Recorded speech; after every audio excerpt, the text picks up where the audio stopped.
Face aux menaces extérieures, l'Europe peut compter sur environ 2000 avions de combat.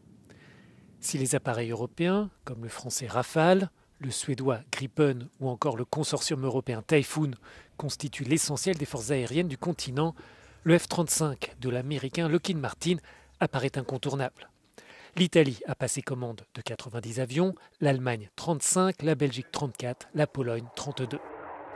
En tout, l'Europe pourra s'appuyer dans les années à venir sur 200 appareils américains supplémentaires, au risque de maintenir une dépendance militaire malgré les appels de l'Union au réarmement et à l'autonomie stratégique.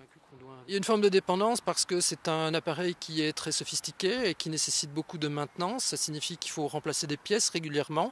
La chaîne logistique qui produit ces pièces, eh bien, elle est gérée par Lockheed Martin aux États-Unis. Et donc à ce niveau-là, on peut dire qu'il y a une forme de dépendance des États-Unis. En matière de forces aériennes, la technologie américaine dispose aussi d'un atout par rapport aux appareils européens. Il y a quand même une petite différence parce que les Américains maîtrisent malgré tout des technologies, notamment en termes de furtivité, que ne maîtrisent pas aujourd'hui les Européens.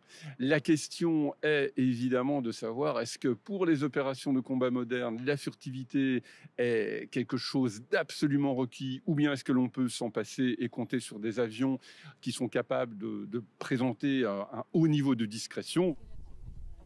Des questions se posent aussi sur la capacité de Washington à clouer au sol ses appareils à travers l'impossibilité d'utiliser des logiciels clés. Toutefois, recourir à cet outil d'arrêt d'urgence, kill switch en anglais, pourrait porter un coup à la fiabilité américaine et aux lucratives exportations de son industrie militaire.